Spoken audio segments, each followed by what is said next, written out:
আসলে বাংলা মুভির এই করোনার পর থেকে আমাদের এমন অবস্থায় বাংলা মুভির দর্শক একটা তৈরি হয়ে গেছে, প্রচুর দর্শক তৈরি হয়ে গেছে, বিশেষ করে ঈদ কেন্দ্রিক হয়ে গেছে, যেটা খুব বেশি ভালো প্র্যাকটিস না। ঈদের বাইরে তেমন মুভি রিলিজ হয় না, তবে ঈদে প্রচুর বাংলা মুভির দর্শক থাকে। তো আমরাও আশাবাদী, এই বছরে আমি শুনতে পাচ্ছি যে 5টা-6টা বাংলা মুভি রিলিজ দিবে। কারোর সাথে আমাদের কোনো অফিসিয়ালি এগ্রিমেন্ট হয়নি, তবে আমরা আশাবাদী সবগুলা মুভি মোটামুটি যেটা আমাদের সিনেপ্লেক্সে চলার মতো মুভি আমরা চালাবো, এবং দর্শকের প্রচুর ডিমান্ড আছে আমাদের বাংলা মুভির। সো আশা করি দর্শক এইবার ঈদেও একটা ভালো কিছু হবে বাংলা মুভি ইন্ডাস্ট্রির জন্য।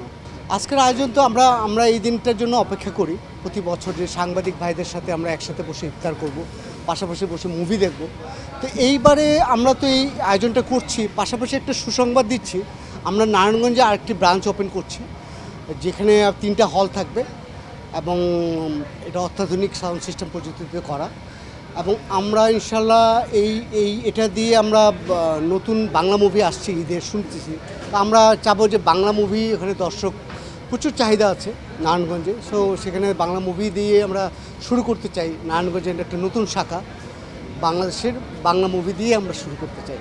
ওখানে কতগুলো হল থাকবে একটু? আমাদের 3টা হল থাকছে সেখানে প্রায় 178টা সিট থাকবে একটা হলে, আরেকটা হলে 75, আরেকটা হলে 178টা সিট থাকবে। 3টা হল থাকছে।